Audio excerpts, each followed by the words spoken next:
ज्ञान की शक्ति चैनल में आप सबका स्वागत है। पहली क्लास में इसी टॉपिक को लेकर मैं जिसको आया हूँ, यह है समष्टि अर्थशास्त्र की विशेषताएं, महत्व एवं सीमाएं। इसके पहले टॉपिक में जो मैंने कराया था, पहली क्लास जो आपको कराई थी, हो सकता है कि कुछ ने वो क्लास ना की हो, तो इस वीडियो के नोटिफिकेशन में वो आपको मिल जाएगी, उससे आप पढ़ सकते हैं। तो देखिए, इसमें अर्थशास्त्र के दो भाग होते हैं, एक व्यष्टि अर्थशास्त्र होता है, एक समष्टि अर्थशास्त्र होता है। और व्यष्टि अर्थशास्त्र का अर्थ मैंने उसमें पढ़ाया था, और व्यष्टि अर्थशास्त्र का क्या इम्पोर्टेंस होता है, सारी चीज़ें आपने पढ़ी। और इससे पहले भाग में समष्टि अर्थशास्त्र की परिभाषा, समष्टि अर्थशास्त्र का अर्थ बताया। समष्टि अर्थशास्त्र क्या होता है? समष्टि अर्थशास्त्र संपूर्ण अर्थव्यवस्था होती है, अर्थात संपूर्ण अर्थव्यवस्था का अध्ययन इसमें किया जाता है। अब इसमें कुछ इसकी विशेषताएं हैं, कुछ महत्व है और दोष भी हैं, उन सब का वर्णन इस चैप्टर में किया जा रहा है। तो देखिए, सबसे पहले आता है समष्टि अर्थशास्त्र की विशेषताएं। समष्टि अर्थशास्त्र की क्या विशेषताएं हैं? आज जो भी है, इकोनॉमिक्स के बिना, अर्थशास्त्र के बिना कोई भी इकोनॉमी संभव नहीं है। देश की अर्थव्यवस्था, पूरे वर्ल्ड की अर्थव्यवस्था, जो कि समष्टि अर्थशास्त्र के अंतर्गत चल रही है। इसमें सबसे पहला जो इसकी विशेषता है, नंबर 1 पॉइंट होता है व्यापक दृष्टिकोण। व्यापक दृष्टिकोण, व्यापक, जैसा कि व्यापक शब्द का अर्थ होता है बृहत रूप, यानी विस्तृत रूप, अर्थात इसका नाम ही इंग्लिश में मैक्रो है। मैक्रो का मतलब होता है बृहद, अर्थात बहुत बड़ा। इसका क्षेत्र बहुत बड़ा है, संपूर्ण अर्थव्यवस्था पर यह लागू होता है। इसमें व्यष्टि अर्थशास्त्र की तरह, जैसे कि व्यष्टि अर्थशास्त्र में सूक्ष्म चरों का अध्ययन किया जाता है, छोटी छोटी इकाइयों का अध्ययन किया जाता है, वो अध्ययन नहीं होता। सूक्ष्म चरों को कोई महत्व नहीं दिया जाता, बल्कि जो अंतर्राष्ट्रीय मुद्दे हैं, अंतर्राष्ट्रीय सीमाएं हैं, उनसे संबंधित जो हमारे मुद्दे हैं या अंतर्राष्ट्रीय दूसरी समस्याएं हैं, उन सब का अध्ययन हम समष्टि अर्थशास्त्र के अंतर्गत करते हैं। इसलिए समष्टि अर्थशास्त्र अपने आप में एक विस्तृत शास्त्र है, अर्थात विस्तृत रूप से इसमें अध्ययन किया जाता है। उसके बाद दूसरा आता है सामूहिक हितों पर ध्यान।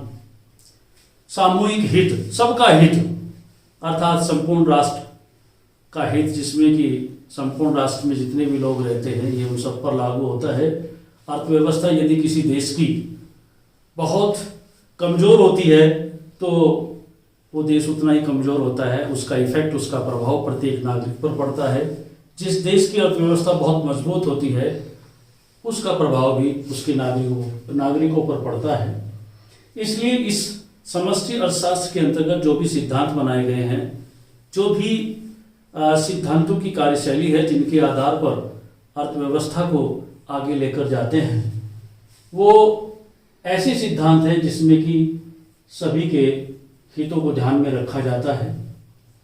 वो एकल व्यक्ति या किसी व्यक्तिगत हितों को ध्यान में नहीं रखा जाता, जबकि हमने व्यष्टि अर्थशास्त्र के अंतर्गत देखा है, उसमें केवल व्यक्तिगत हितों को ही ध्यान में रखा जाता है।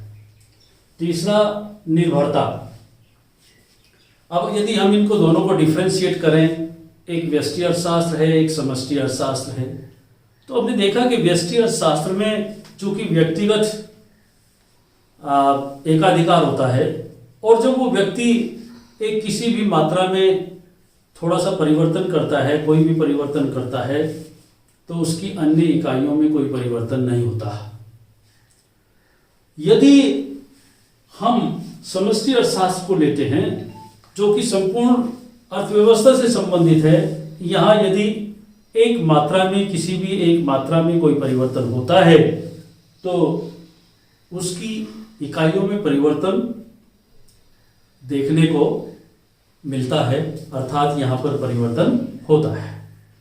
अगर एक इकाई में हम परिवर्तन करेंगे, तो उसकी अन्य इकाइयों में भी परिवर्तन हो जाएगा। इसलिए समष्टि अर्थव्यवस्था में, समष्टि अर्थशास्त्र के अंतर्गत हम ये अध्ययन करते हैं। उसके बाद चौथे नंबर पर आता है वृहद विश्लेषण। इसके अंतर्गत हमने देखा कि व्यष्टि अर्थशास्त्र का जो क्षेत्र होता है बहुत ही सीमित होता है, लेकिन मैक्रो इकोनॉमिक्स जो हमारा समष्टि अर्थशास्त्र है, वृहद अर्थशास्त्र है, इसका क्षेत्र बड़ा ही विस्तृत होता है। अर्थात उसमें सूक्ष्म अर्थशास्त्र में केवल एक व्यक्ति की आय, एक व्यक्ति की जो एक्सपेंडिचर है, उस खर्च है, केवल उसकी ही क्रियाओं का अध्ययन किया जाता है, जो कि उसकी अपनी आर्थिक क्रियाएं हैं। लेकिन वृहद विश्लेषण इसके अंतर्गत समष्टि अर्थशास्त्र में सरकार की जो भी मौद्रिक और राजस्व नीतियां हैं, जो भी उसने अपनी अर्थव्यवस्था को मजबूत बनाने के लिए जिस तरह से वो बनाई हैं, उन सब का अध्ययन किया जाता है। उसके बाद नेक्स्ट हमारा आता है समष्टि अर्थशास्त्र का महत्व, अर्थात समष्टि अर्थशास्त्र का क्या महत्व है। चूंकि ये टॉपिक ऐसा है कि इसकी विशेषताएं, इसका क्षेत्र, इसका महत्व, जो पॉइंट्स हैं वो आपस में मिले जुले हैं, एक ही तरफ सब जो है व्याख्या करते हैं कि सूक्ष्म अर्थशास्त्र एकल और समष्टि अर्थशास्त्र संपूर्ण अर्थव्यवस्था से संबंधित है। तो ठीक इसमें हमने देखा कि समष्टि अर्थशास्त्र का जो महत्व है, इसमें नंबर 1 पॉइंट है अर्थशास्त्र की कार्य प्रणाली को समझने में सहायक। अर्थशास्त्र क्या है, किस प्रकार से काम करता है। इकोनॉमिक्स के बिना कोई भी अर्थव्यवस्था अधूरी है। तो अर्थशास्त्र की कार्य प्रणाली को हम केवल तभी समझ सकते हैं जबकि हमें समष्टि अर्थशास्त्र का ज्ञान हो, क्योंकि अधिकतर देशों की जो समस्या है उनके सामने या तो कुल उत्पादन की समस्या है, कुल रोजगार की समस्या है, बेरोजगारी जिस देश में ज़्यादा होती है, मूल्य स्तर, कहीं मान लीजिए कीमत बढ़ी हुई है, कीमतों में वृद्धि होती है, उसका वो समस्या है, भुगतान संतुलन की समस्या है। तो हर देश की अपनी कोई ना कोई इस प्रकार की समस्याएं हैं। जब हम समष्टि अर्थशास्त्र का अध्ययन करेंगे तब ही हम ये समझ पाएंगे कि किस देश की अर्थव्यवस्था कैसी है, कमजोर अर्थव्यवस्था है या बहुत ही मजबूत ढांचा है उस अर्थव्यवस्था का। ऐसा सब समष्टि अर्थशास्त्र के अध्ययन से ही संभव हो सकता है। दूसरा, सूक्ष्म अर्थशास्त्र के विकास में सहायक। देखिए, सूक्ष्म अर्थशास्त्र के अंतर्गत मैंने बताया था कि व्यक्तिगत इकाइयों का अध्ययन होता है। भाई, व्यक्तिगत इकाइयों का जो अध्ययन होता है तो कहीं ना कहीं वो व्यक्ति जिसने की कोई भी इंडस्ट्री लगाई है, छोटी इंडस्ट्री लगाई है, बड़ी इंडस्ट्री लगाई है, भले ही उसका एक अधिकार हो, लेकिन कुछ इंडस्ट्रीज टाइप की होती हैं, जैसे लोहा इस्पात उद्योग है, मान लीजिए बहुत बड़ी फर्म है उसकी, और उस बड़ी फर्म में बहुत सारे वर्कर काम करते हैं, बहुत सारे लोग काम करते हैं। तो पर वहां पर एक मजदूरी निर्धारण की बात आती है कि वहां मजदूरी का निर्धारण कैसे किया जाए। तो निश्चित रूप से उन लोगों ने भी मैक्रो इकोनॉमिक्स, समष्टि अर्थशास्त्र का सहारा लेना पड़ेगा, तब ही वो अपना डेवलपमेंट कर सकते हैं। इसीलिए हम कह सकते हैं कि सूक्ष्म अर्थशास्त्र के विकास में भी हमारा समष्टि अर्थशास्त्र सहायक होता है। तीसरा पॉइंट होता है आर्थिक नीति के निर्धारण में सहायक। आर्थिक नीति का जो निर्धारण किया जाता है किसी भी देश की, तो उस देश की व्यवस्था को देखकर किया जाता है, उसके जो साधन है देश के उनको देखकर किया जाता है। बेरोजगारी है, कुल उत्पादन है, राष्ट्रीय आय है, उन सब बातों को ध्यान में रखते हुए आर्थिक नीतियों का निर्धारण किया जाता है किसी भी देश के द्वारा, कि किस तरह से वो अपनी अर्थव्यवस्था के ढांचे को मजबूत बनाए।